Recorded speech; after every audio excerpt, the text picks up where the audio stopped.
Live from Columbia, this is Sports Talk on the South Carolina Radio Network. Be a part of tonight's show.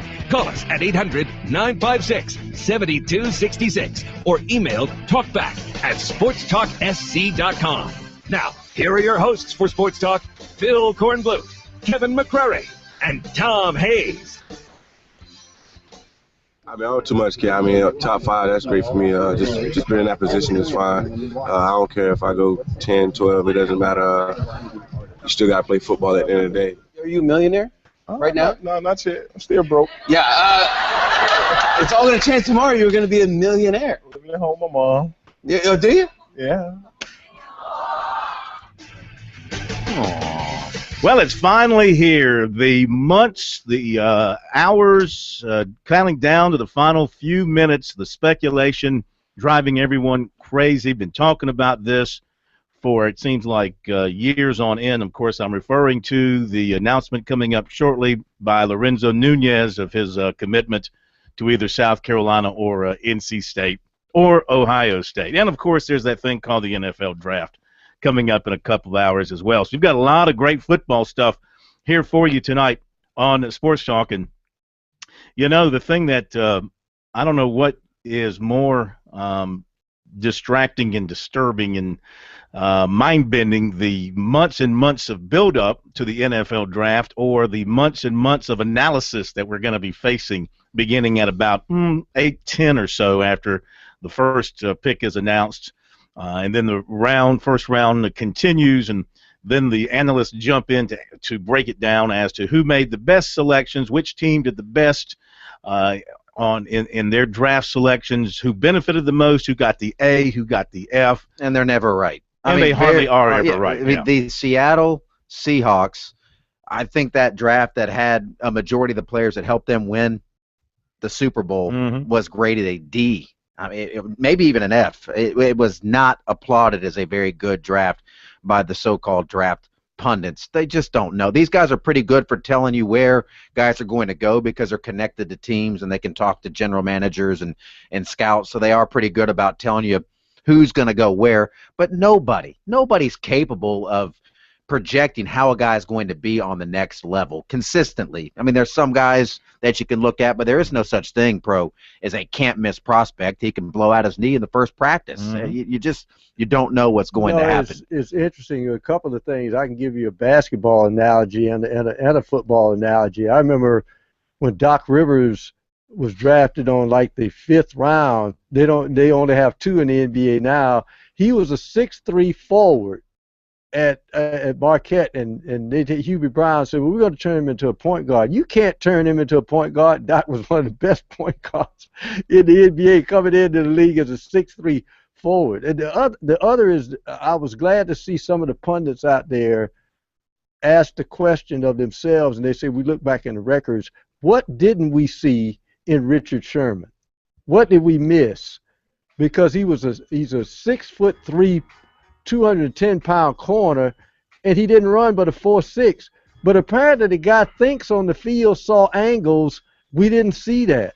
We couldn't see it. You know, the smartest analyst, the most experienced football guy, they all make mistakes, and they all miss on players who become great players because you can't judge what's inside that heart.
For Dancing with the Cars with Jim Clinton. We're featuring two partners that really make a difference. Your favorite Ford product and Clinton Family Ford. Here's Terry Ann Carver. You've got something going on there. Woohoo! Combining Ford's EcoBoost and Clinton's service took my breath away. Here's Judge Bruno. You know. The buying experience left me tingling with pleasure, and the trucks are like beasts that cannot be tamed.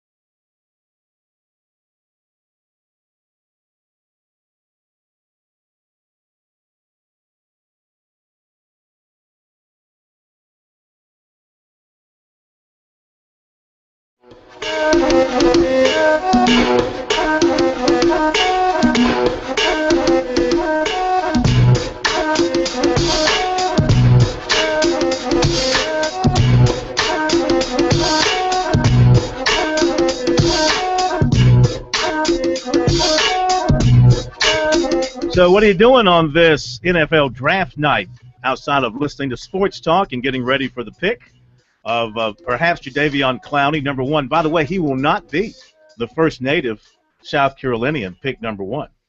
We were discussing this the other night, and the actual first person from our state to go number one was the defensive, the linebacker from Courtney Brown. Yeah, Courtney Brown. Macedonia. Went to Penn State, from Macedonia down the low country. I think that was 2000. He was the number one pick in the draft. I don't think it worked out well for him in the NFL. He had a tough go. By the Cleveland Browns, if I'm not mistaken. Which is a kiss of death if you get drafted by the Cleveland Browns. That's when Penn State, the linebacker, well, I think he was drafted by the Browns/Ravens, so he wasn't drafted by this expansion team called the Browns. He was drafted by the true Browns. Mm-hmm. He just didn't make it. They had a lot of busts then. Who was this? Curtis Enos and some other guy running back that was supposed to be good. They had a lot of busts back then. All right, the other major item that we're following tonight around 6:30, Lorenzo Nunez, quarterback from Kennesaw, Georgia, is going to announce his college choice. South Carolina, NC State, Ohio State, his final three. The corn projection is? I don't know. The online people. Great analysis. Well, there. You know me. I'm not going to throw a pick out there unless I have a real strong feel. And I had no real strong feel. Now, the online pundits are pointing towards South Carolina, so maybe that's where it's going to be. But, best I could get from him was the three, South Carolina, NC State, and Ohio State. I'm not putting all my the Gamecock fan sites at the announcement?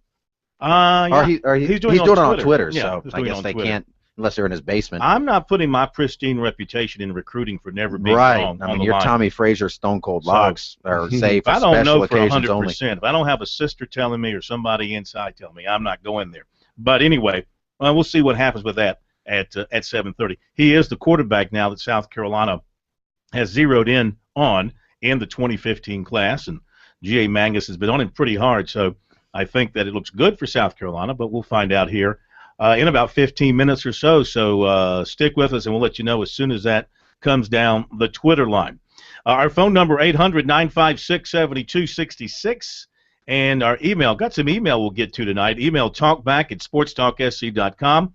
The Twitter feed is @SportsTalkSC. The website is sportstalksc.com. And on Facebook, Sports Talk Radio Network. Make sure that you check out the website. You can listen to us, our audio feed there. There's a link to click for the audio feed should you lose us over the airwaves. You can also watch us down at the bottom of the page. Our video feed is there every night for you as well. That's K-Mac right in the middle, the pro down there, and the most handsome of the three is yours truly. And the state man, Graham Pope, also pops up on the screen every so often. Show him your knee. You want to give him a look at the knee? They don't want That's looking really, really good, gentlemen. I'm Put really, a really TVMA on that. Oof.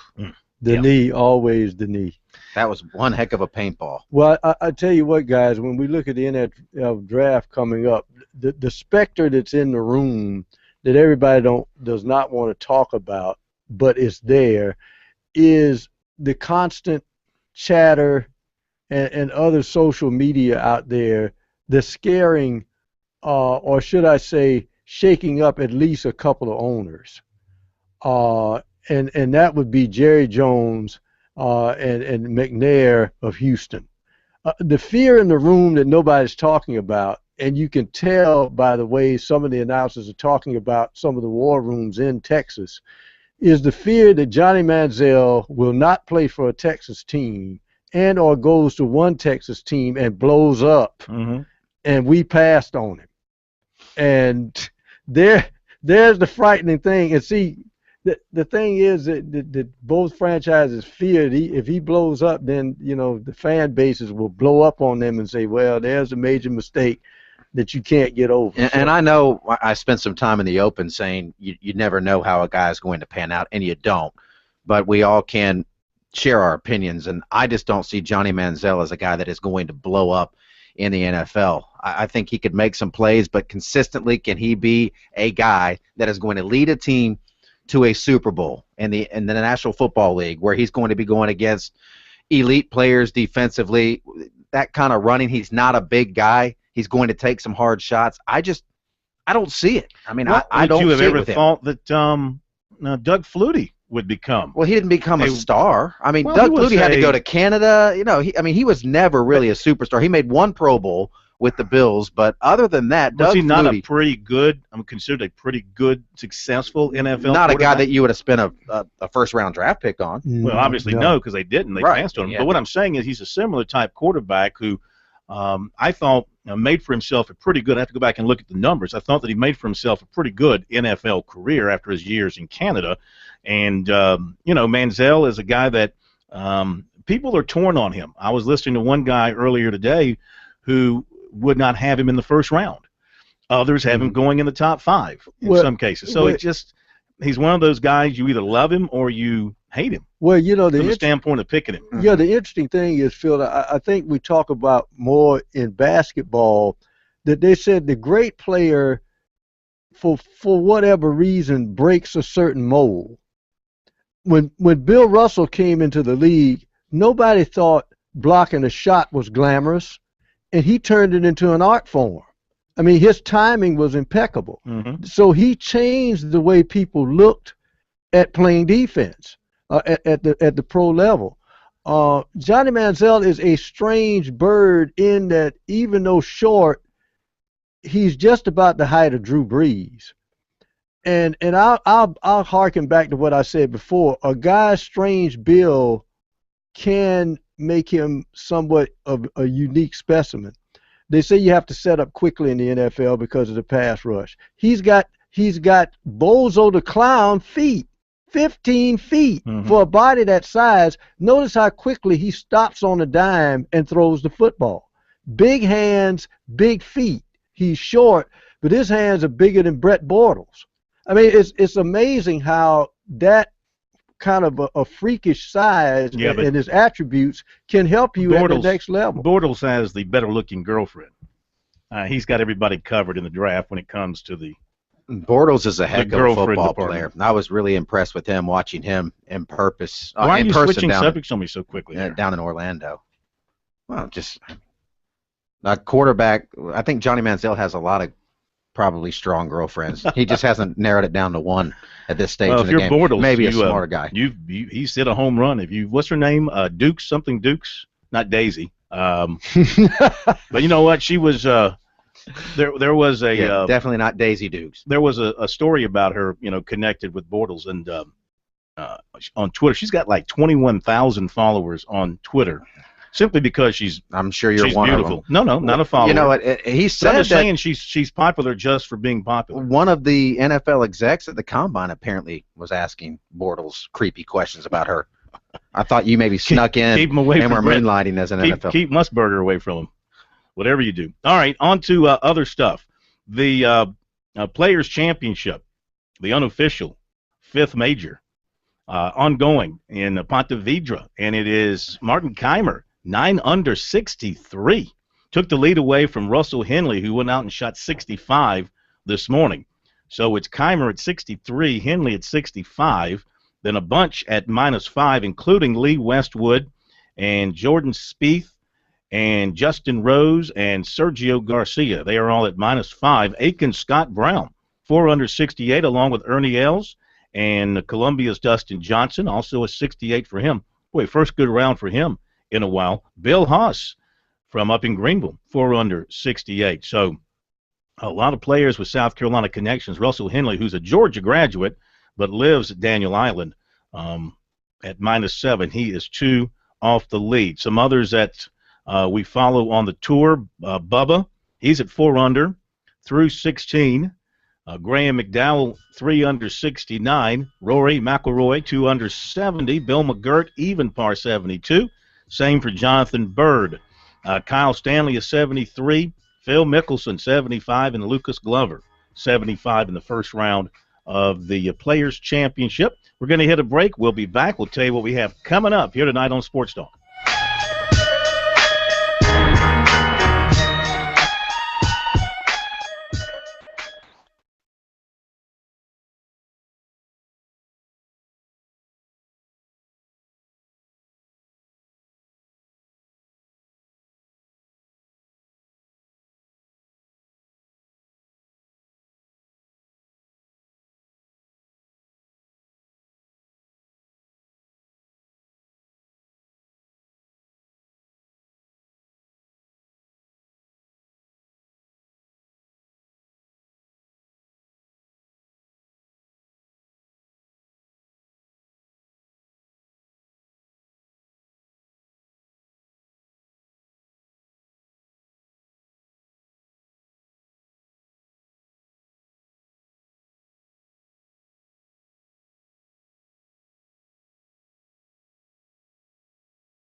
All right, coming up, we'll let you hear what Jadeveon Clowney had to say last night on the Tonight Show with Jimmy Fallon. I actually missed it because, they introduced 10 players, including Sammy Watkins, and Clowney was the last of the 10 to be introduced. And I thought to myself, well, that's all they're going to do, because then they brought on an actor to interview him. So I turned away, went back watching the basketball game or watching the Yankees finish beating the Angels. You didn't hear Jimmy Fallon when he introduced Jadeveon Clowney say, we'll have more with Jadeveon later? I did not hear that. No. Yeah. I heard his joke, though. His joke was pretty good. He was doing a joke with each player. Yeah. You want to go ahead and repeat the joke?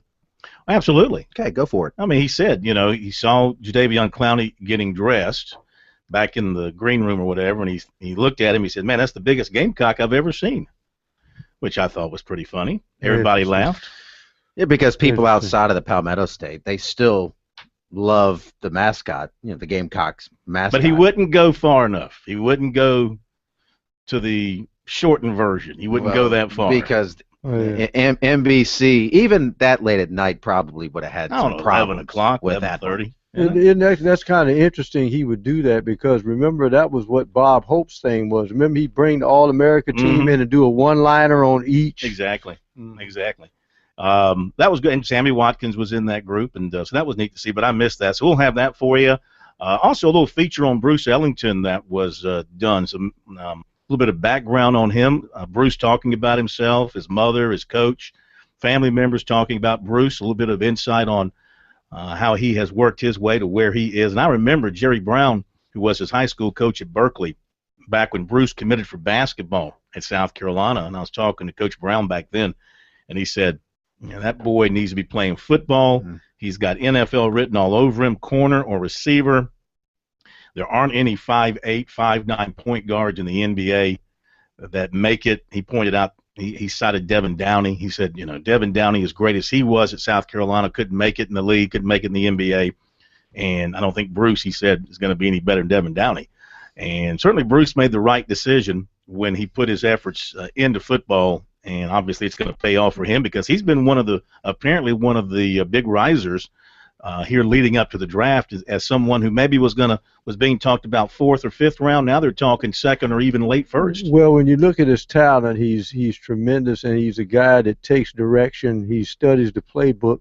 But interestingly enough, what Steve Spurrier says in happenstance actually is true. He said people remember your last game of the season. They remember bowl games. How many big catches did Ellington have in each bowl game he played in? Mm-hmm. I mean, money catches. They moved the chains, scored the winning touchdown, or got the big first down on this last drive. I mean, so don't think guys don't make notes. Hey, this guy, during money time, this guy is clutch. He also had the big catch against Florida on the 4th down play, the touchdown catch. He's is a great athlete, and there was that big controversy about him leaving basketball, and he never left basketball completely until he entered the draft, but going over and playing football, that poached word was thrown out there, but it was the right decision for Bruce Ellington to go play football, no doubt about it. That's been proven.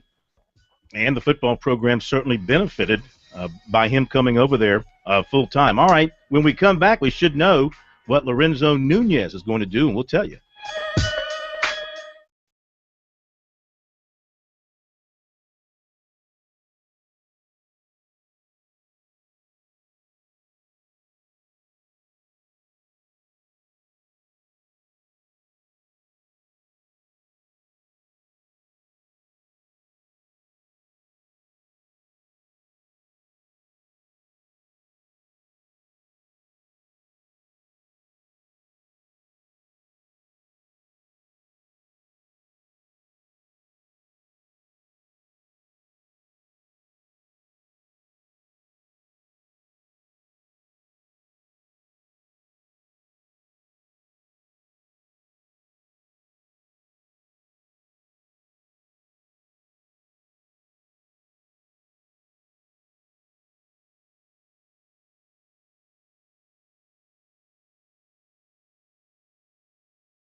Yeah. The Davy Clown, All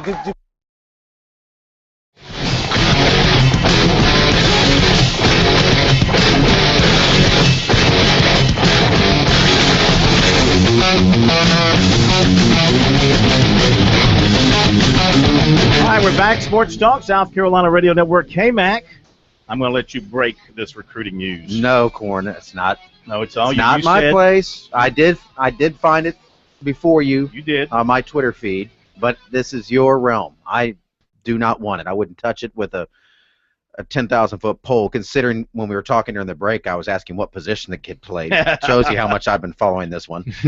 All right, Lorenzo Nunez, quarterback from Georgia, from Kennesaw, Georgia. He's a multifaceted quarterback. He's 6'2", 190 out of Harrison High School, Kennesaw, Georgia. He has committed to South Carolina. He picks the Gamecocks over NC State and Ohio State. He also had Tennessee and Miami in his final 5.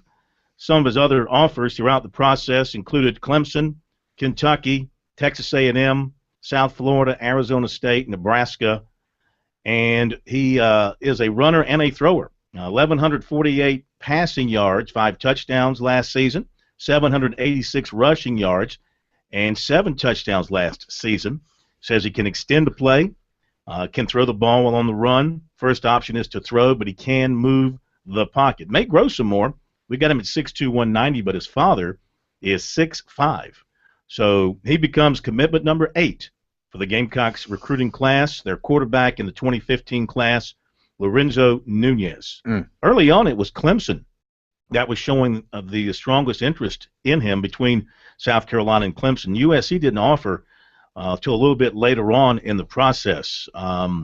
Clemson was on him starting last year. Chad Morris identified him as one of the quarterbacks that he was going to go after.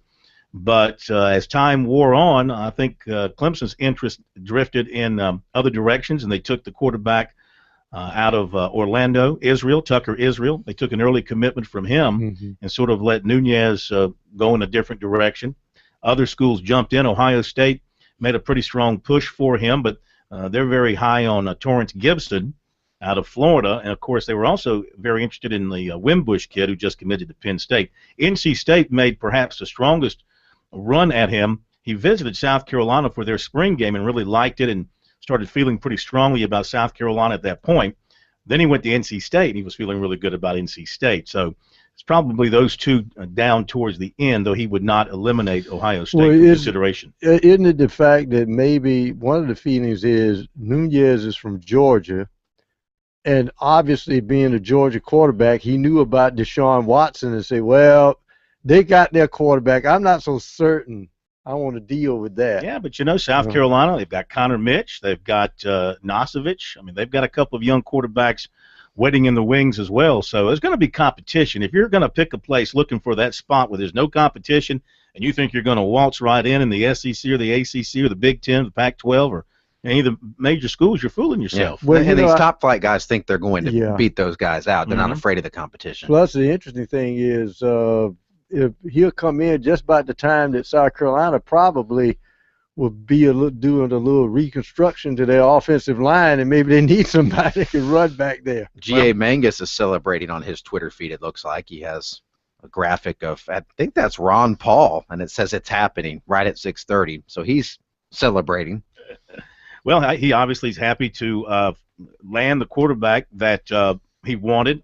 He wanted Brandon Wimbush as well. He was heavily involved with him too.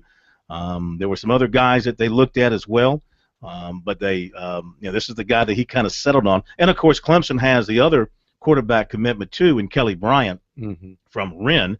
So they've got 2 young quarterbacks now coming in to their system, and you look at the fact that Cole Stout is only going to be a 1-year guy. And the transfer Olsen's only going to be a 1-year guy. All you've got is Deshaun Watson. Whether or not he plays this year remains to be seen. He's either going to be a 3 or 4-year guy unless he decides to leave early. So Clemson needed to replenish their quarterback stock, and they've done that with their 2 commitments. And now South Carolina kind of keeps it going. They've got a nice little separation, 1 quarterback per class for the most part is how they have it now moving forward. Thompson is graduating, so he's gone after this year. Then you've got, in terms of age, you've got Nosevich moving up a couple of years behind him, Mitch a year behind him, Nunez coming in a year behind him. So they've got it set up nicely from the standpoint of progression of quarterbacks. So Lorenzo Nunez commits to South Carolina. All right, draft night finally here.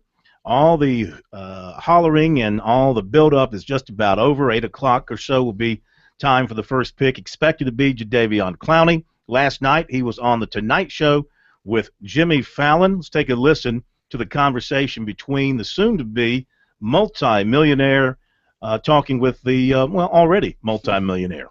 Yeah. Jadeveon Clowney. Do people mess up your name, Jadeveon? All the time, man. They do. What do they call you? Shadavian, all the time. Just like Jadeveon. Was it Jean Davion? Yeah. Davion? Yeah. Yeah, Jean Davion. What is it? Jadeveon? Yes, sir. Okay, good. Yeah.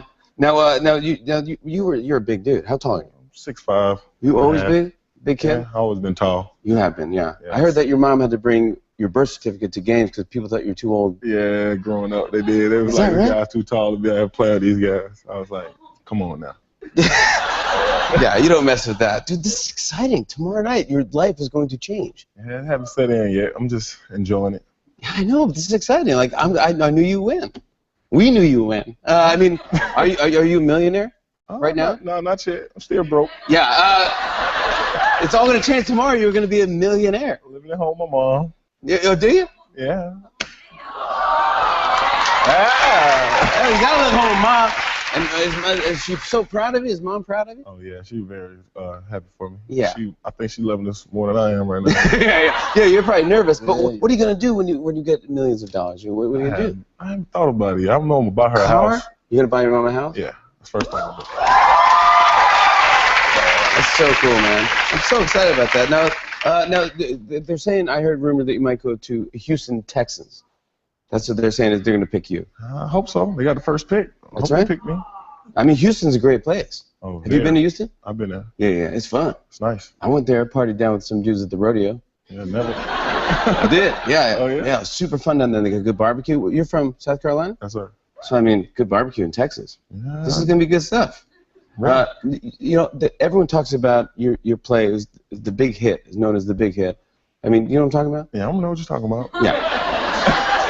Did you think it was going to be this famous? No. I mean, you hit a dude, his helmet popped off, you fumbled the ball, the guy just like looked ridiculous, then you picked up the ball and you took off. Took off. Yeah. Tried to. I mean, it's famous.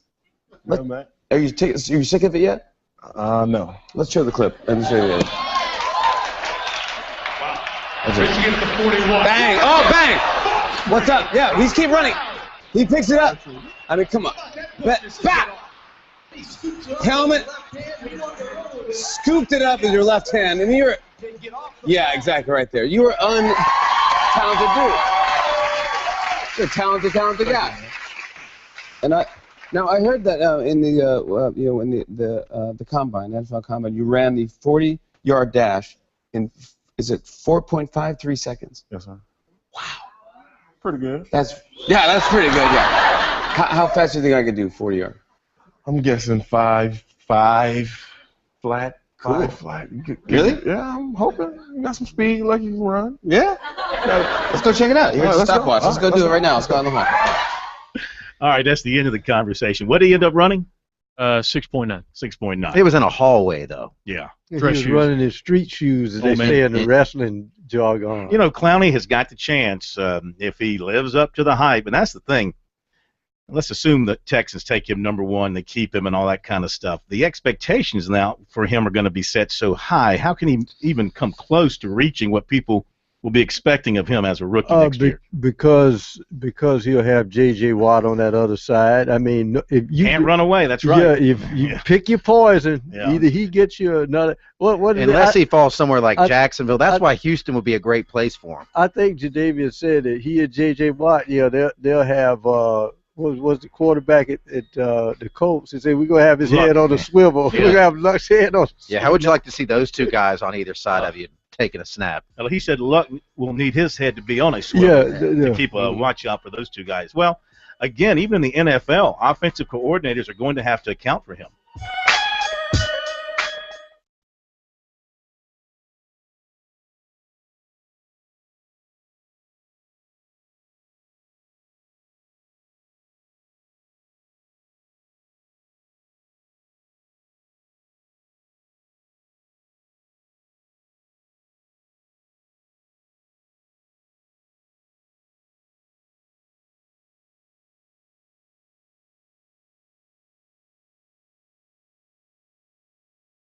I'm going to go in there and run on some of it. I'm talking about tonight's coverage, silly guys.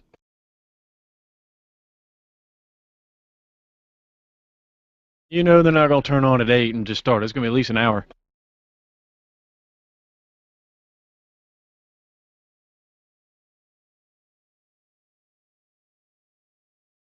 I'll roll on it just in case we get Sammy or somebody like that.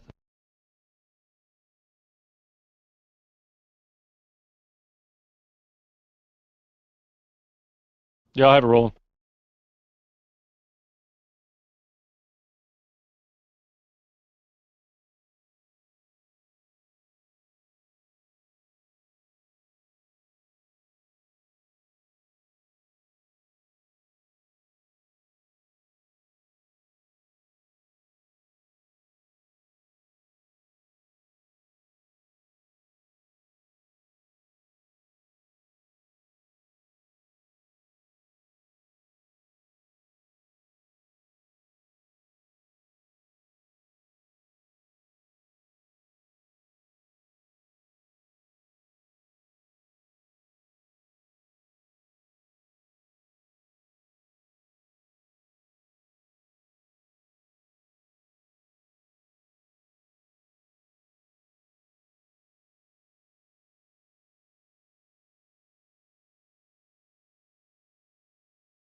All right, ordinarily, we have our Braves report now with Mike Morgan, but Braves are off tonight, and Mike's a little bit under the weather, so we haven't hooked up with him. So we'll give him the night off as well. Braves losing last night to the Cardinals. All of a sudden, yeah, they're off the chain right now. They've dropped out of first. They're in third in the National League East, just a half game back, but lost 7 out of 8, so they are struggling. Maybe a day off for them will do them well. Want more from your education? Well, Palmetto College offers the quality of a 4-year education online to To find out more, visit palmettocollege.sc.edu. With Palmetto College, your future has no limits. All right, we jump into your phone calls here for a couple of minutes, and we go to Billy in Greenville up first tonight here on Sports Talk. Hi, Billy. Welcome to the program. How you doing? Two questions I want to ask you about USC's football players. One that's getting ready to go to the NFL and one that's in the NFL. Mm-hmm. Sidney Rice, I know when he signed with Seattle, I know he signed a pretty good contract. Do you know, I know with him getting hurt, and I've been following a little bit on, on internet and all that. Mm-hmm. Was he able to collect? I mean, did he get a pretty good signing bonus when he signed with Seattle? He did, but I don't know what the signing bonus was. But I will tell you this. Because of his injury and having to sit out, he was waived and re-signed to a one-year deal. So you're right. The signing bonus is the key to any NFL contract because the contract money normally is not guaranteed. For instance, Richard Sherman just signed a $57 million contract, but $40 million is guaranteed. Yeah, and they usually cut you before they pay that back. That's why guys like Peyton Manning get cut at one point in time. That's what happens. Ray Lewis was cut. All the great players end up getting cut to save money because they're not guaranteed. But the contracts, even for these guys that go in the first round, their retirement, that's in that second contract. That's where you really make your money in the NFL, and not a lot of guys get to that second contract. A lot of these guys flush out before they get through their first. He got a million. He got $1 million on this re-sign with Seattle. When he signed with Seattle, of course, originally he was drafted by Minnesota. Right. When he signed his first deal with Seattle, 5 years, $41 million, he was guaranteed $18 million. He's still owed 10 this year from that previous contract. And Sidney's doing okay. Yeah, he's done okay for himself. Mm-hmm. Steve Spurrier will still tell anybody that'll listen that he should have come back to South Carolina for one more year and had a bigger contract. But Sidney Rice, nobody doubted that he was going to be a very good player in the NFL. Injuries, that's always been his problem, the injuries. Next, Clowney, do y'all predict that he'll go to Jacksonville? Not Jacksonville. Will go to Houston. I think he'll go one. I mean, there could be. I saw a CBS draft projection that had the Falcons trading up for that number one pick. Yeah. I think he's going to be the first guy taken, but you never know. There could be a shock in the draft, and Houston could trade out of that spot. But I do think Clowney will be the first player selected. Oh, he will go number one. I will listen to Atlanta. That's my line from Jerry Maguire. His one movie, his one go-to quote movie. Jerry Maguire. And my word is solid as oak. He will go to number one. Yeah, I think probably with a guy like Clowney, some guys want to be the number one pick, even though they know they probably won't go to the team that picks them because Houston is playing the game of chicken and picking them and seeing what deal is out there. And if they think they can pull the trigger on a deal and somebody gets nervous and offer them a king's ransom, they'll take it. All right, thanks very much, Billy. Appreciate the phone call. Let's squeeze in a call from Alice in Allendale. Hello, Alice. How are you? I'm doing fine. I just want to say how good it was to see Clowney last night and how much he brought to the program. And he was down to earth. How'd you like the hairdo? Well, I mean, it's okay. I mean, hey, that's the style. I can deal with that. Pulled back. But I mean, remember when you had the dreadlocks? First thing he remembered his mama. I'm sorry about his mama. What'd you say about his mama? He remembered he wanted to build his mama a house. Oh yeah. Buy her a new house. Yeah, absolutely. But you know what? A real good story by David Cloninger in the paper in the State today. And, of course, David's from Rock Hill and spoke with the grandfather. And, that family sounds very well-grounded, and they're not going to let Jadavion's fame and money change them, based on what they're saying. I mean, the mom's not apparently right now planning to quit her job, and there's no plans to build this huge house. Bobby Carroll was quoted in the story as saying he'll be surprised. They live on Carolina Avenue. That's where he grew up, on Carolina Avenue in Rock Hill. And he says, I'll be surprised if they ever move off Carolina Avenue. in Rock Hill. So you never know what's going to happen over time. But it seems like they're handling it pretty well and keeping their feet on the ground. Thanks for the call, Alice. Back in a moment.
All right, coming up in the next hour of Sports Talk, we'll hear from USC baseball coach Chad Holbrook as he previews the upcoming series with Missouri.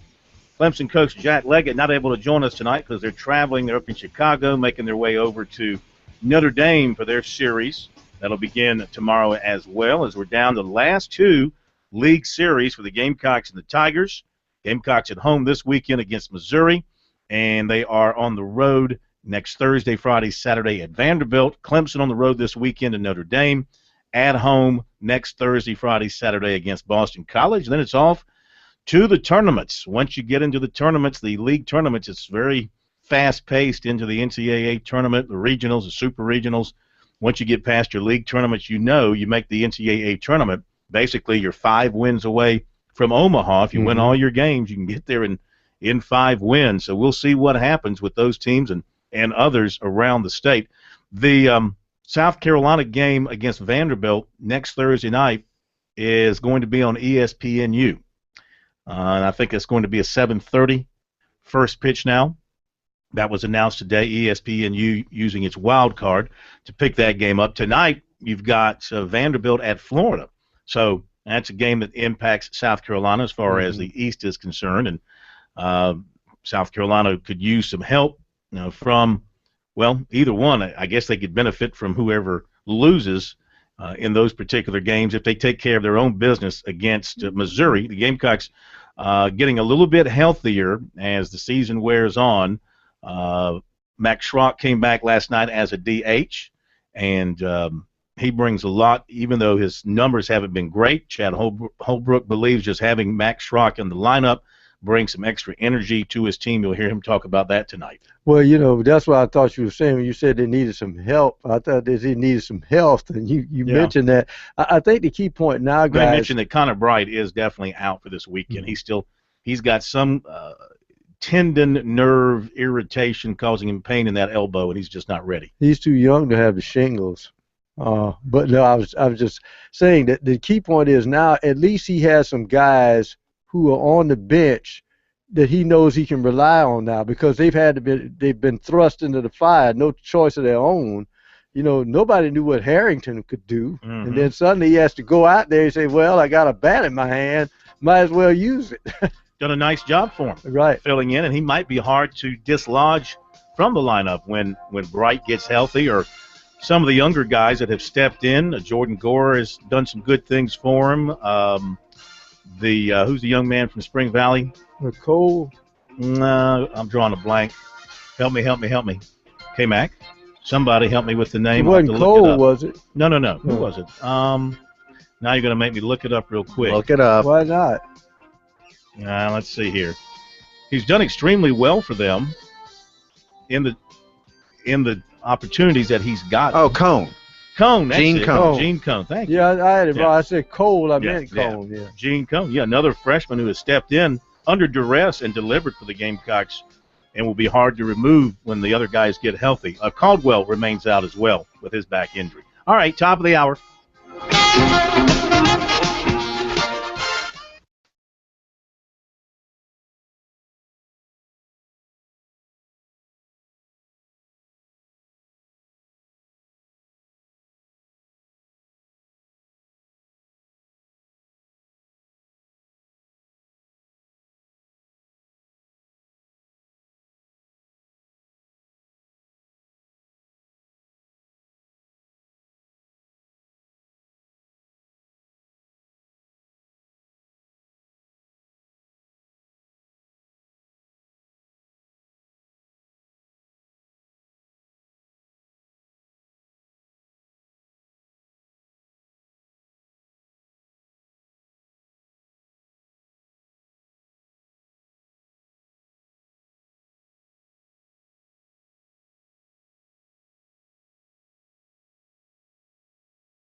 Live from Columbia, this is Sports Talk on the South Carolina Radio Network. Be a part of tonight's show. Call us at 800-956-7266 or email talkback@sportstalksc.com. Now, here are your hosts for Sports Talk, Phil Kornbluth, Kevin McCrary, and Tom Hayes. Okay, we're back at Sports Talk, South Carolina Radio Network. So, who will go first, Taj or Connor, or neither? What do you think? I mean, this is Taj. I don't understand. Yeah, I don't understand why. I mean, I know Taj had his inconsistencies during his career at Clemson, but you can't ignore the numbers, and you can't ignore the arm that he has, and you can't ignore his mobility. And I think he really showed me this past season that, and showed everybody this past season, that he can take a hit and stay on his feet and continue a play and keep a play alive. He put on strength. He lost some of the fat, and he put on some weight, some good strength weight, and shed many tacklers to keep plays going. Now, I know he had the boneheaded interception or two mixed in there, and protecting the football has never been a real strength of his. But still, he has a lot of positive attributes. I can't believe he's just going to plummet down the draft and maybe even fall out altogether. Well, I don't know whether some people don't like the offense they play in. I'm not sure if that's the case. But I will say this. More and more NFL teams, especially at the quarterback position, but at other positions as well, New England is one of them, is they love to draft college graduates. They want guys with degrees. I know in New England really is a stickler on that, and I know the general manager of Atlanta, Dimitrov, does it too, because he got it because he comes from that New England tree.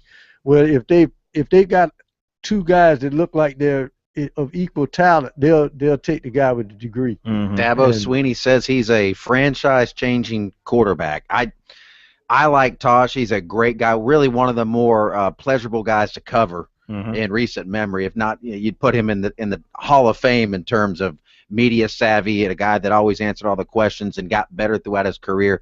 But there are some flaws in his game that pro scouts are going to be able to pick through, and I think he was a system quarterback to a large degree, a perfect quarterback for that system. He had some good weapons around him. I don't think he's a program-changing NFL quarterback, but a backup, a guy that can find his way into the league, yes. I think he'll be drafted, but I don't think he needs to be thrust right into action. I think he's going to be that Tosh Boyd that we saw when he was a redshirt player and he looked lost out there for a while, and the light came on. Maybe when he got inserted in garbage time against South Florida in the Meineke Car Care Bowl, where he kind of led a few drives and you saw a glimmer of what he could do. But I just don't – he's another one of those guys. I don't envision him being a starting quarterback anytime soon in the NFL. I hope I'm wrong. I just saw too many plays where you're scratching your head going, what is he doing? And you just can't have those kind of plays in the NFL. You have to be consistent. Connor? The same with Connor. I think he can be a guy that can get a paycheck in the NFL and be a backup, and if he goes into the right system and the right organization. You think he's drafted tonight? Not tonight. Not the first round. Maybe late. Saturday. Maybe on Saturday. Maybe somebody will take a flyer. I keep thinking about everything Saturday. being in one night. I know it's 3 nights. Right. But, all right, we're going to hit a break, and we'll be back. More NFL stuff coming up and some baseball.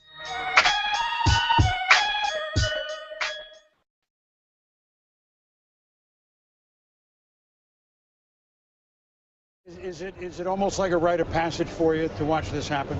And I think it's something that I think is special to our players in the program, that they get to come here and be a part of this. It's a great experience. It's their dream, and we get to share it with them. And it's a great example for a lot of our young players and gives them something to work for as well. Well, you're going to have a couple of defensive players that the right coach that we expect to hear from tonight. Clinton Dix, interesting name, really interesting player for you, wasn't he? Well, Ha-Ha is a fantastic player because he has great range. He's got really good ball skills. He's very instinctive. He's a bright guy. He can make all the calls in the secondary, make all the adjustments, really has a good understanding of football. So I think Ha-Ha is going to have a fantastic NFL career. And he's a player that, I mean, look at the things that he did for you here, Coach. Well, you know, guys that can support the run outside and be a good tackler is very, very important. He also has really good ball skills, can play man-to-man, as you see him playing right here. makes a really nice interception, which demonstrates ball skills. You know, 3 critical factors for DBs. Can judge the ball and play it in a deep part of the field, can play a little man-to-man and be a good tackler, and that keeps you from giving up big plays. C.J. Mosley, tackling machine. Well, I think C.J. Mosley is one of the finest football players and finest people I've ever had the opportunity to coach. I mean, this guy actually makes more plays on the football field, plays faster, reacts more quickly than anybody I've ever had the opportunity to coach. I don't care what his measurables are. He is so instinctive and so athletic. And for an inside backer, he's a guy that can play all 3 downs. He's really can cover well. Here you see him making a tackle in space against a very good back at LSU. Guy's physical enough to play inside backer, so he's got all the characteristics, I think, of being a fantastic player on all 3 downs, which is really important. You know, Coach, you've gone up against a lot of these quarterbacks at Alabama as a defensive coach. You've seen Mettenberger, Aaron Murray, Johnny Manziel, but you've also gone up against a kid named A.J. McCarron on the practice field for 5 years. Give us a snapshot on McCarron and what is an NFL team getting? Well, I think A.J. is, first of all, he loves football. He's a gym rat. He's a very bright guy. He's been in a pro-style system his entire career, so he knows how to check the runs, get them in the right place. But the guy has one thing that I think is most important in terms of being a quarterback. He's got very good judgment, and he's very accurate throwing the ball. So I know we overanalyze all these things about what a guy can and can't do, but those things right there, the turnovers to touchdown to interception ratio that he has is fabulous. The games that he won, people say, yeah, but he played with such great players, but he could do more if he needed to. And when we needed him to, he always came through for us. I've always used a great defense as a measuring stick for a great quarterback. And I've used Alabama's defense to see, is anybody getting anything done against your defense? And I did see Johnny Manziel have success against the Crimson Tide twice. What is it that makes Manziel so hard to defend? And if you were a head coach in the NFL again, would you pull the trigger early on Johnny football? Well, I don't think there's any question that Johnny Manziel is a unique player at the quarterback position. Now, I think sometimes as coaches, we look for a certain type of guy to play that position, but we're talking about a guy that has unique instincts in terms of extending plays, making plays, not just with his feet. He really isn't a runner. He scrambles to throw, and he can throw more accurately than people give him credit. And he can throw. I grew up in Moscow, South Carolina. It's small.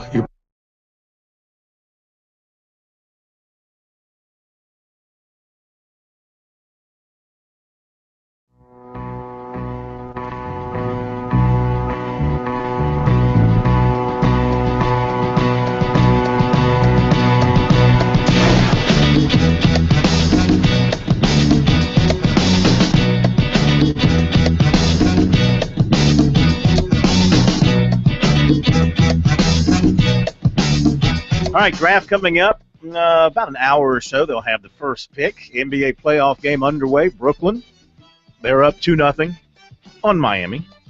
Game 2 of that series. Trying to even it up. The Heat and the Nets, the Celtics trying to even it up with the Heat tonight.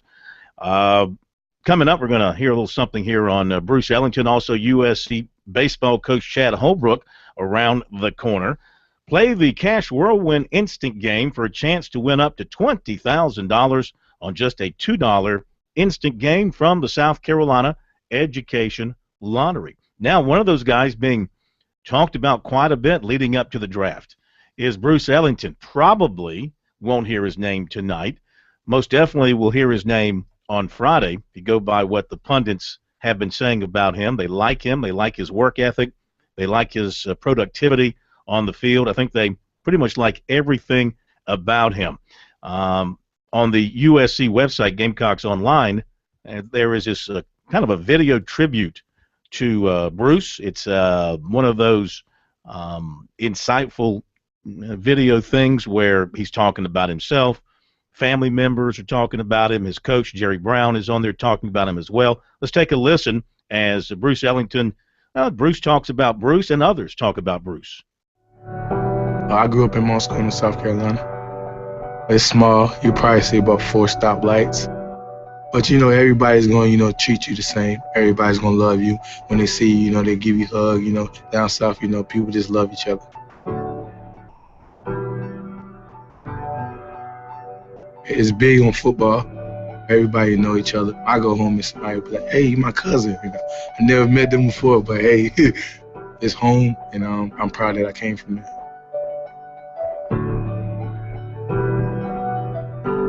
Most going to South Carolina is country. You know, I can remember him chasing a chicken in back in his granddaddy's backyard. You know, we thought he couldn't catch it. Bruce caught it. You know, and I think, like I said, once he found out he had speed, man, it was a different character.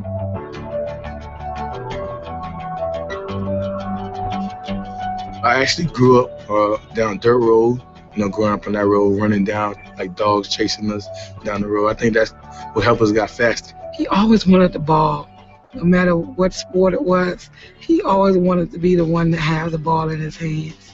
He'd play ball by himself if nobody was around. He'd play by himself, and he'd throw it in one side of the yard and try to run to the other side of the yard to get it. I'm like, man, that boy kind of fast.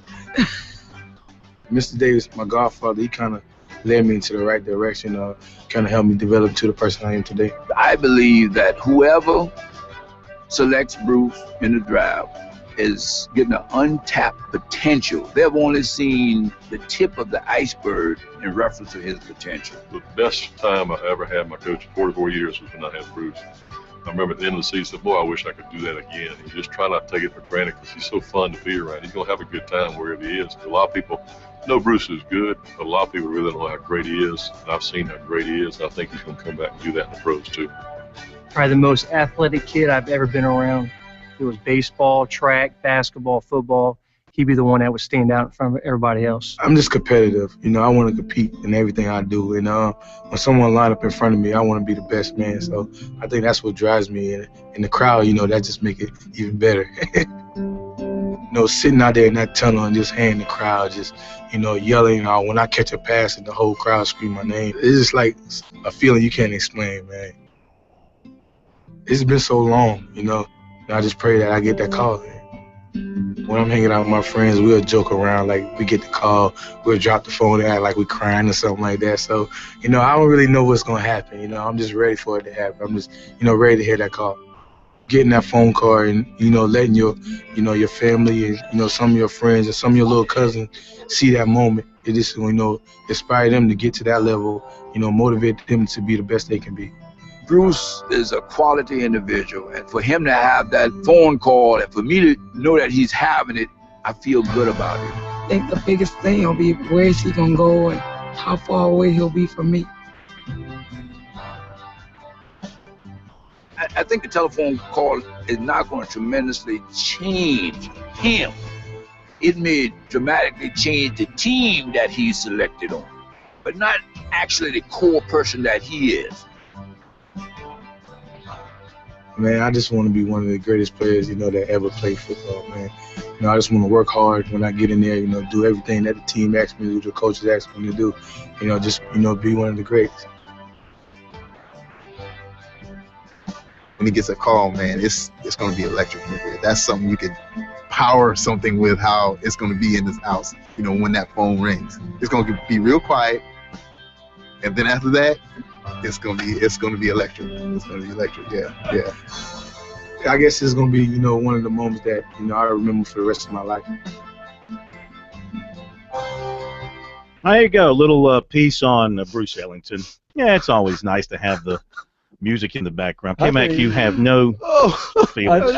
I think the video it might be better than the moment. I'm gonna go buy a Verizon phone. I already have one. First you got to buy. We weren't giving any free publicity there. We didn't mention who was sponsoring that. First you got to buy a piano. The call kind of gave it away. Yeah, I thought Tom Rinaldi did that. That could be most anybody. Now Bruce is a great guy. I mean, we talked about Hall of Famers in terms of just good guys and fun guys to cover. Bruce Ellington was one of those guys. Not as talkative as a Tosh Boyd, but got really better good as his dude. career went on. He kind of came out of his shell. And a great athlete. I think we take for granted just how remarkable it was that he was a starter on a basketball and a football team at an SEC school. Now, granted, it was a bad basketball team, but still, Bruce Ellington, had he just devoted his time to basketball, would have been a very good player. All right, Gene Sapikoff from the Post and Courier, whose opinions I hold in high regard, has just put out his final destinations for the local players in the draft. What he calls his absolutely final mock NFL draft spots for Clowney, Watkins, Ellington, Boyd, and Shaw. So Gino is projecting Clowney as the first pick. He's projecting Clowney in round 1, as the first pick, to the Falcons, a trade with Houston. Falcons want Clowney to chase Cam Newton and other quarterbacks, so he's projecting the trade. Sammy Watkins, he's got going to Detroit in a trade with Oakland. Could you Sammy Watkins and Megatron and Matt Stafford and Reggie Bush? That's even Detroit can't mess that up. I don't know. They'll find a way. The thing about Detroit is they've taken so many receivers in the first round over the years that they get knocked for taking receivers. Yeah, but Sammy Watkins on that. They've missed on some.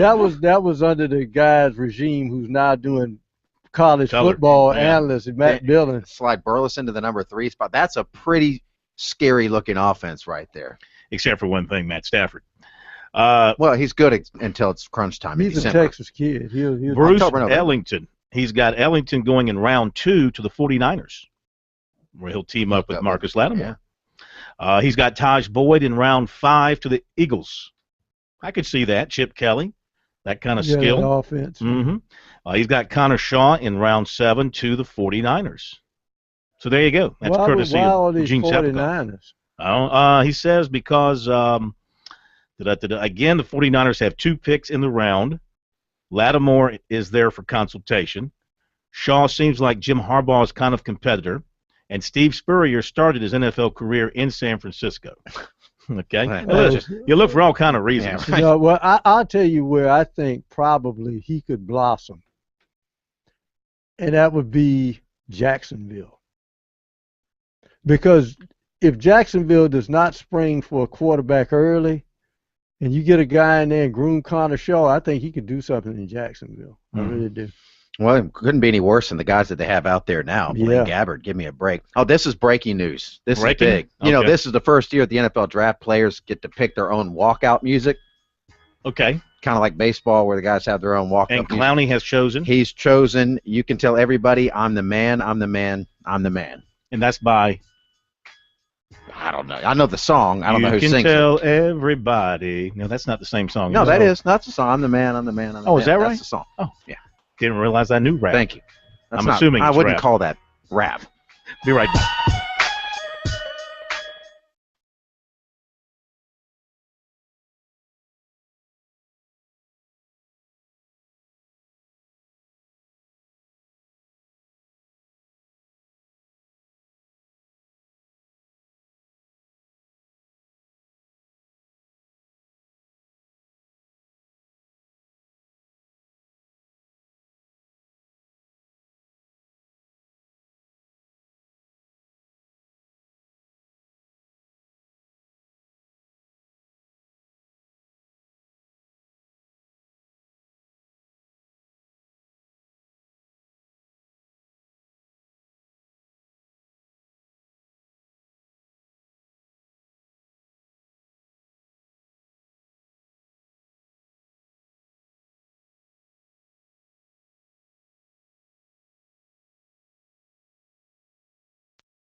back here on Sports Talk, heading into the NFL draft. We'll bring you a little Sammy Watkins off the red carpet outside Radio City Music Hall as he was interviewed by the NFL folks with his mom just a little while ago. He's sporting the Clemson orange tie, looking very dapper with a tiger paw on the lapel. We bring that to you. What's his walk-up song going to be, K-Mac? Who's that? Sammy Watkins? Hold on, let me find it because I do have a list for every prospect. Let me see. Sammy Watkins, Look What You've Done by Drake. Oh, yeah, Look What You've Done to Me. Right? Florida boy. It's not right. You're a big Drake guy, Corn? Yeah. Did you make fun of him Bill when Drake. I'm a big fan of Bill Nets Drake. Were playing the Raptors in the first round of the playoffs? Bill Drake was an excellent radio man up in Spartanburg. We're not talking about that Drake. Have we got Sammy? Johnny Manziel's also going with Drake. Draft Day by Drake. Johnny Manziel and Drake. What's the song during the NBA playoffs on TNT that they're running, the rap song that they are the one Happy by Pharrell Williams? I don't know. It's the one that's sort of they do have Pharrell song. Williams doing a they song. Have a little, and you see. By the way, Happy will be Khalil Mack and Greg Robinson's song when they come out. Is that the little short guy in the NBA video? You know, they show it going into the game, coming out of the game. Yeah, that's Pharrell. What's his name? Pharrell. Pharrell what? That's Williams. all he's got? He just Pharrell Williams. Oh, okay. He's a producer for the Neptunes, Corn. The Neptunes. Teddy Bridgewater is going to come out to R. Kelly, the world's greatest. Well, they'll have to have that queued up for a little while. These are important things to know. Trophies, a lot of Drake, because that has Young Money featuring Drake. That's Mike Evans. No, Drake's got a lot of hits. I mean, I think Drake's got a lot of big-time songs out Taylor there. Lewan from Michigan's coming out to Rock City by Kings of Leon, of course. He's kind of an interesting bird. Kanye West. Anybody going to come out to The Boys of Fall by, what's his name? What's the country music star? The Boys of Fall. Come on. The guy from Knoxville. The country music star from Knoxville? That narrows it down. You know, golly. He's made billions. That also narrows it down. He's played in Columbia like 15 times. Little short guy. He was married to the actress. Again, continues to narrow it Come down. on, bro. Help me out here. I can't help you out. He's like one of the hottest country music stars out there. There's a lot of them. I'm drawing a blank. Well, you know, I've given you great clues. He's short. He's made a lot of money. He's from Tennessee. Yep. Okay. And he sings the song "The Boys of Fall." Who sings that song, State Man? No, The Boys of Fall. Oh, he's the one that does like the. He's kind of a Jimmy Buffett. Williams. He was at Williams-Brice Stadium. Yeah. Yes. Now his name's on the. Not George Strait. This is a newer guy. Yeah, he's like last 10 years. The Boys of Fall. The Boys of Fall. Country gentleman, sorry. I don't either. I'm gonna have to look it up now. We'll hear from Sammy coming up in a minute. The Boys of Fall. Come on, Kenny Chesney. Kenny Chesney. That's who couldn't think of Kenny Chesney. We're bad. You're right You back. did. Terrible.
I am here with one of the game changers in this draft, Sammy Watkins. I don't want to give it away, but I am here with one of the game changers in this draft, Sammy Watkins from Clemson. He's here with his mother, Nicole.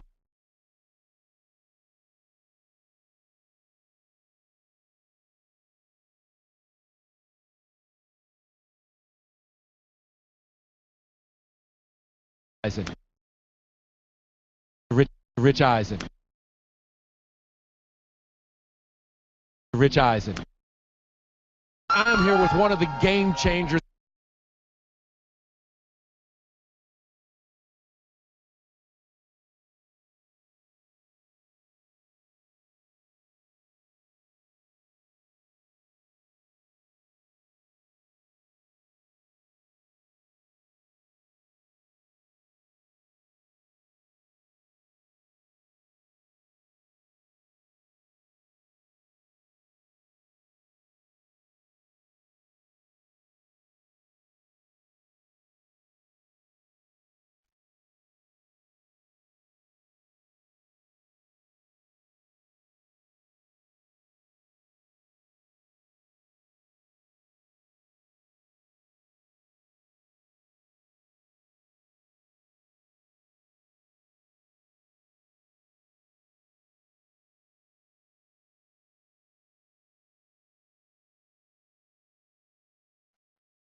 All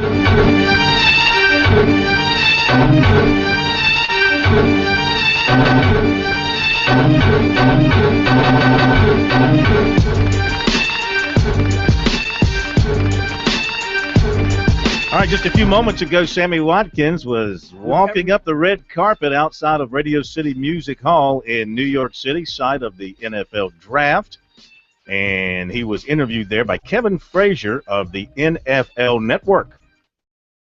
I am here with one of the game changers in this draft, Sammy Watkins from Clemson. He's here with his mother, Nicole. And right off the bat, Sammy, this is one of those days you dream about all of your life. How does it feel, besides the fact that it's a little chilly and it's football weather? It's great. It's a great moment for me and my family, my coaching staff, and the people that support me, and all my family back home watching and celebrating this moment with me. And it's definitely a blessing. How about your mom, Nicole? Your family moved to Clemson last year to be near you. What does this mean for you, Mom, to be here tonight? It's great. It's just a blessing. Unbelievable. Never thought in a million years that we would be at this point now. So it's such a blessing. I thank God for this whole experience. So it's an honor being here. Tammy, this close to Mother's Day, is this an extra special treat? And by the way, do you have something special planned for your mom? I don't want to give it away, but I'm gonna get something special for her, and it's definitely one of the gifts right here. And I just hope that she enjoy her visit here in New York City and have fun. And we definitely find her a great gift. Sammy Watkins rocking the Clemson orange, staying true to his colors. Let's go back to Rich Eisen. All right, there you go. That's Sammy. Sammy on the red carpet. Just a moment, we'll let you hear Clowney's interview on the red carpet as well. That's coming up here in just a second. He has also arrived at Radio City Music Hall and greeted by many, many fans outside the building, walking up there with his mom as well. And let's see, he was being interviewed by, I got to find who he was interviewed by. Give me just a second here, and I'll tell you. He was interviewed by one of the ladies of the NFL Network. No, not now, Pro, why you want to go there, huh? Why you want to do that to me? Let's see. I'll tell you in a second who he was interviewed by so we can set the stage here. He was interviewed by Melissa Stark. Melissa Stark, thank you. Okay, Mike. Yeah, Melissa Stark with Clowney and Clowney's mother. And we'll get to that here in just a moment and let you hear what Clowney had to say. These will be the final words from Clowney from here until he is picked, coming up in about 30 minutes or so. So here you go. Here's Clowney from the red carpet outside of Radio City Music Hall, and Melissa Stark doing the interview. Obviously, he's a crowd favorite, along with his mother over here. Happy to have you with us. And how sure are you that you're going #1 overall to the Texans? Not sure at all, man. just ready to find out where I land at and I'm planning for my future. So I'm going to have fun with this. Right now I'm on the red carpet. First, I want to give a shout-out to my grandmother. That's her birthday. And happy Mother's Day to my mom and to my grandmother. We're so happy to have the moms here with us tonight. But you would become just the third defensive player to be taken #1 overall in the last 20 years. Did you hear from any teams today? Oh, man, no. Like I said, I don't know where I'm going, man. I'm just happy about being here. It's a blessing I'm in this situation. Happy. You said you were nervous, but you don't really look nervous with those moves you just put on. Now I like to have fun, man. You know, there's a lot of people out here to cheer us on, so why not give them what they want, a show? Ain't it right? I think you're going to do just fine in the NFL. All right, so let's bring Mom in, because first of all, you have this fabulous scarf that you're wearing. We have to show this off. The NFL gave this out to all the moms. A lot of bling right there. Yes. So what's this experience been like for you? Exciting, and I've been nervous, but it's been very exciting. I had fun up here this week. Obviously, so many great things said about your son, but has it been hard as a mother to listen to people talk about, work ethic or some of the negative things? Yes, it's been very hard listening to that part, and I got to the point where I stopped watching my TV. I started turning it off the sports station. You just can't listen. Yeah, you're taking care of Mom, though, tonight, right? I know that. Yes, ma'am. That's my mother. I love my mother. Well, happy Mother's Day to you. I hope you have a great one. Good luck to you tonight. Thank you. Have fun. Can you give her a big kiss for Mother's Day? She kissed me. Oh, she kisses you. I love it. That's right. All right, there you go. Clowney and his mom on the red carpet there in New York City, getting ready for the NFL draft. And I think we've pretty much, from our standpoint, said all we can say about it. Let's just get it on and see what happens and see where everybody ends up. And best of luck.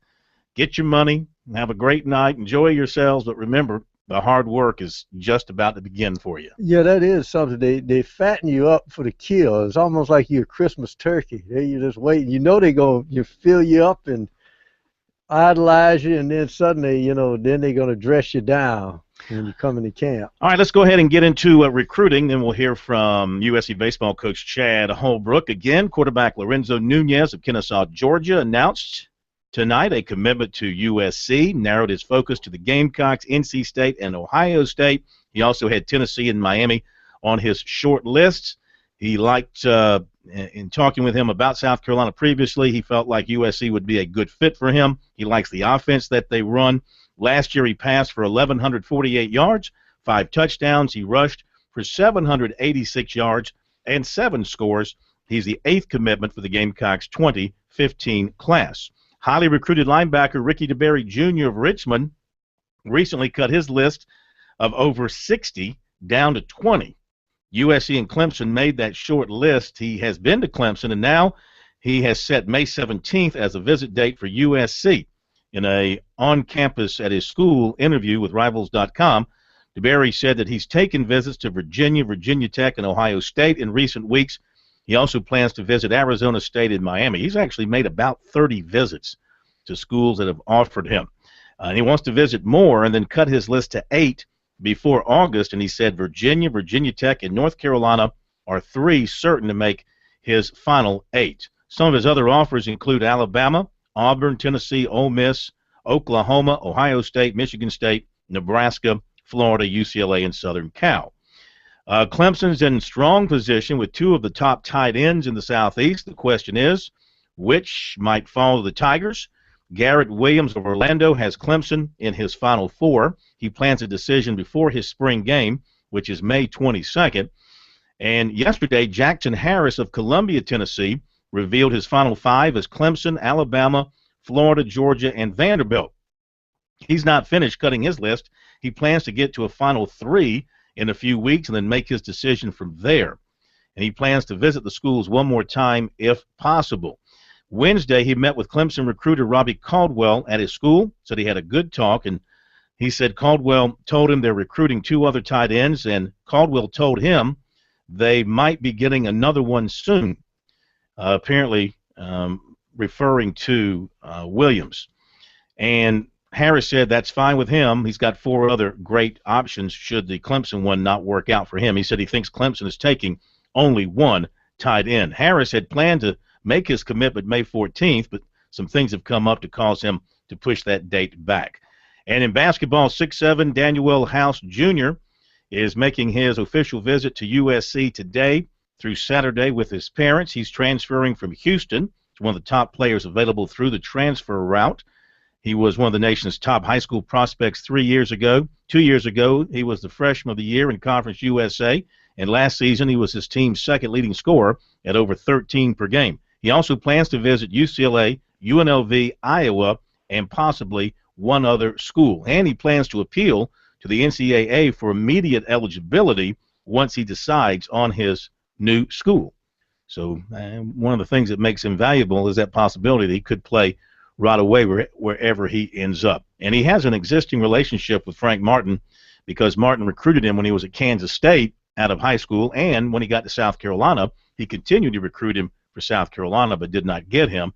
He wanted to stay close to his home in Texas, and he chose Houston. But with the coaching change there, he didn't feel comfortable under Kelvin Sampson and the new coaching staff there, and that's what he's going to base his appeal to the NCAA on, the fact that his former coach left Houston or was fired from Houston but got a new job and is going to work right away, and he doesn't like the new coaching staff that came in, doesn't like the fact that they tried to block where he could transfer to, put some limitations on him, and he feels like he's got a pretty good case to make to the NCAA. All right, there you go with recruiting information here on Sports Talk, always available on our website, sportstalksc.com. Coming up, comments from USC baseball coach Chad Holbrook with Missouri coming to Columbia this weekend.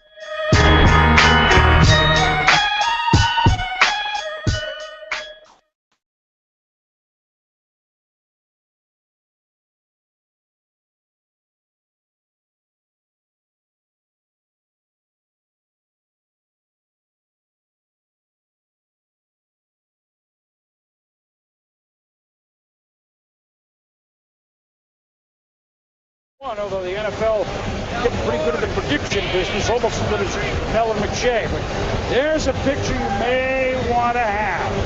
Who will be, to Ray's point, great? Who will be good? Who will struggle? And then perhaps the most important and poignant moment of the evening. Is proud to honor our nation's military all year long through the league's Salute to Service.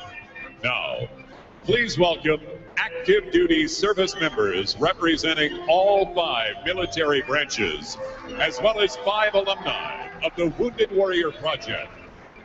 Each service member is joined on stage by an important mother in his or her life.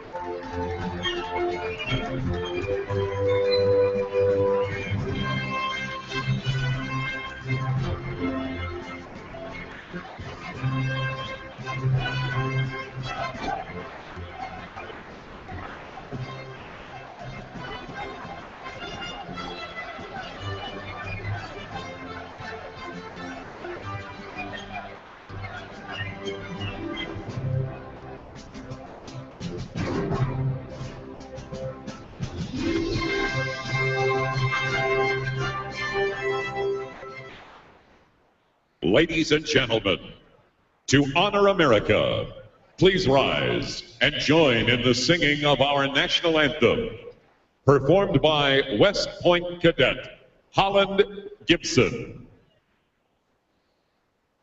Oh, say, can you see by the dawn's early light what so proudly we held at the twilight's last gleaming, whose broad stripes and bright stars through the perilous fight o'er the ramparts we watched were so gallantly streaming, and the rocket's red glare, the bombs bursting in air, gave proof through the night that our flag was still there.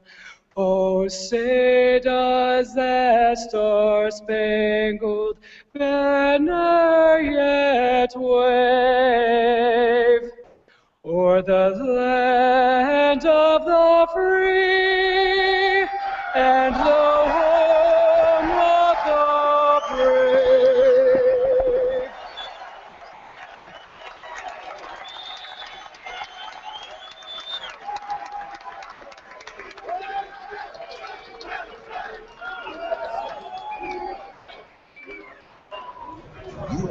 A little different walk-up to the start of this NFL draft.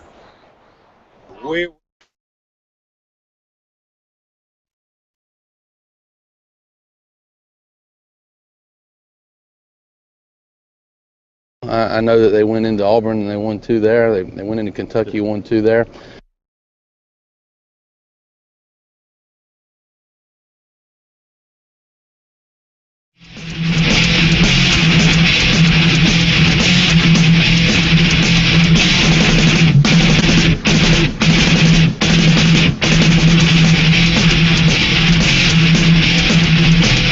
A couple more recruiting notes that I did not get to.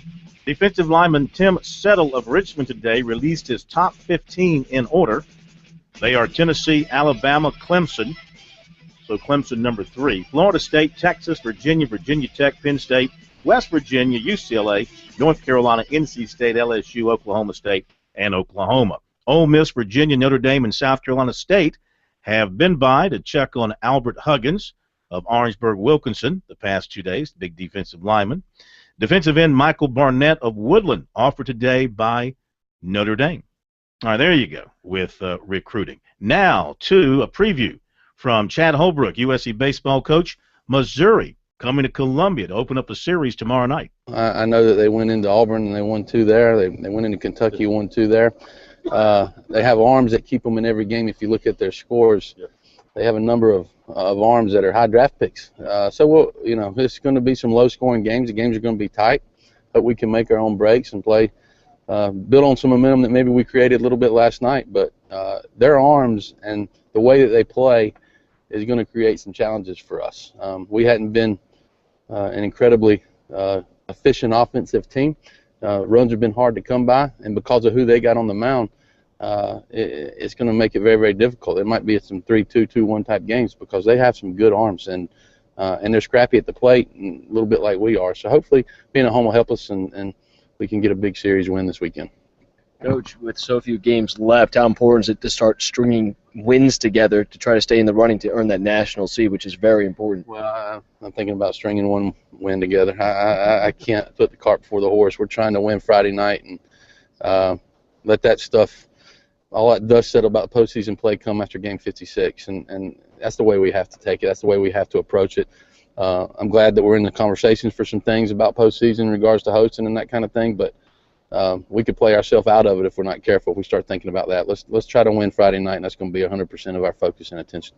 How good did it feel to write Max Schrock's name in the starting lineup, and do you hope to write his name in the lineup all weekend? Yeah, I do hope he's in there all weekend long. It's just a different feel in our dugout when he's in there, and not that he was setting the world on fire before, but our players know how talented the kid is, and he's been banged up all year, got off to a slow start. I think we're a different team offensively when he's in there, even if he's not 100%. Just psychologically, I think our players believe in him, and our players think that we're pretty darn good when he's in the lineup, and I think our record kind of indicates that. When he's 100% and healthy, we hadn't lost many games. So hopefully Max will be 100% and ready to go this weekend. So is it a mental boost as much as a physical boost for your guys? I mean, you were disappointed with the way they played and handled some things mentally over the weekend.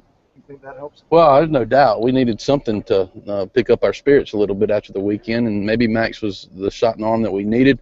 But yeah, I tell our guys, you look at our record, when we've been healthy, we haven't lost many games, and not to say that we won't, but Max gives us a sense of confidence and a psychological boost, I think, that makes our players believe, that we're going to be tough to beat, especially here at home. Max is in there. About got our full team in there except from a couple guys, but Max is a difference maker, and our players know that and realize that, and if Max is 100%, our team is a lot more formidable offensively. What about Connor Bright? Connor won't be available this weekend, barring a miracle. I don't even think he'll be active. He's got a strained flexor tendon in his elbow that flared up a little bit over the last week, but he's doing rehab. Hope to get him back here before the end of the regular season. Maybe at some point next week. He's not far off, but he's not quite ready. Any chance Elliot Caldwell comes back this year, or is he pretty much? There's a chance. Yeah. There's a chance, but it would probably be more in the postseason. And then he's been out so long, will he be ready? And the games are so important at that point in time. So it's going to be difficult for him to get back, but we're not ruling him out yet. Still have plenty of confidence in Will Crow? Yeah, and we got to give him the ball to Will. I mean, his stuff was great against Alabama. He made a mistake, last week against Georgia with the bases loaded. And, if that ball falls 2 feet short, or we might be sitting up here talking about how he won us a big game, So he's done some good things for us. And I have the utmost confidence that he's going to give us a good outing on Sunday. And he's a talented kid, so we'll put him back out there. Have you ever been a part of a season where there's just so many injuries and you have to juggle the lineup so many different times and it's different guys going out? I mean, how tough has it been from just a manager's perspective, trying to put the pieces and develop that chemistry, which seems hard to come by with so many injuries? It's been difficult. I've never had a series or a season like this in which, 4 or 5 guys, half your starting lineup maybe here or there is out of the lineup. And, Andrew told me that, we've played 24 SEC games and we haven't had one healthy lineup in any of those games, as far as how we were playing early in the year, and against Clemson and that sort of thing. We haven't been healthy for 24, so I'm gonna count my blessings where we are, and we got a lot to play for. And if we can get those guys back, I think we're a formidable team, and I think we'll be as good as anybody. But we got to get some of those guys back. All right, Chad Holbrook from earlier today, South Carolina and Mizzou starting a 3-game weekend series at the Carolina Stadium tomorrow night, and we'll be right back.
All right, well, we've said all we can say about the NFL draft. I think Chris Berman can't say anything more about the NFL draft that has not been said to this point. Jadeveon Clowney may be he's got to be one of the top 10, top 5 most talked about athletes in this country over the last year, going back to the hits in the Michigan game. Thank you, ESPN. I mean, it's been nonstop Jadeveon Clowney talk since then, good and bad. Yeah, which makes people not like you. That's what happens if they don't have an opinion about you. Is that why people don't like you? I think, yeah, because ESPN talks about me constantly. But other people do. The whole idea that he didn't work hard, or people just bought into that. A lot of these people that have really never seen him play have very strong opinions about this guy. Let me get some email in here to us. Talkback at sportstalkse.com. Bill, our good friend Bill, writes, amazing how you guys keep touting Sammy Watkins. Don Staley has more touchdown catches than Sammy against USC. He ran up big numbers, as did Boyd against inferior competition. Exactly what has he and Taj done against the big boys on a regular basis? Absolutely nothing. Yeah. Apparently the NFL guys are touting him pretty well, too, because he's going to go in the first 5 picks. They're not drafting based on how you did against South Carolina. Yeah, because they don't know comparing opponents. They're looking at talent now. Like this guy can play. That's why Khalil Mack is in the top 5. He did play that, but Buffalo. Sammy didn't beat South Carolina. You're not an NFL player. You didn't catch a touchdown against those guys. Russell Wilson got knocked out of one game, didn't throw a touchdown pass in the second game against South Carolina, but he's got a Super Bowl ring. All right, this is from Wayne, writing about USC's 15-1 win over Wofford last night, in which Wofford walked 12 Gamecocks and hit 3 others. If a team can only score that many runs by the other team giving up that many walks, you need to recruit better hitters. 15 runs, not enough? I would think it would be. This is from Joe T., again referring to USC's win last night. This game does not erase the embarrassment of losing a series to that last-place team in your own conference. Injuries are no excuse. Players need to step up. Boy, people getting a little salty here with the Gamecocks. This is on Daniel House Jr. visiting USC. This is from Allen. Sorry, but building a program on transfers is weak. Coach Martin did himself no favors by his sideline antics with his players. I think this adversely affected his recruiting this past season. I hope he learns from this because he's a wonderful coach. Same guy that he's always been. Have they heard what the recruits said? That they like his intensity? He's not coaching for you. He's coaching those players out there like that intensity. This is from Denny, writing about USC losing to Georgia last weekend. My gut is telling me this team is not CWS material. I hope I am wrong. That's what people often said when they made those runs to Omaha. All you got to do is win 5 games in a row in the postseason. Then you're in Omaha. Easier said Time than done. will tell. Thank you, guys. I'm off tomorrow night. You guys have fun. And thanks to all of you for being with us tonight. Enjoy the draft, and we'll see you tomorrow night. Did you see that draft?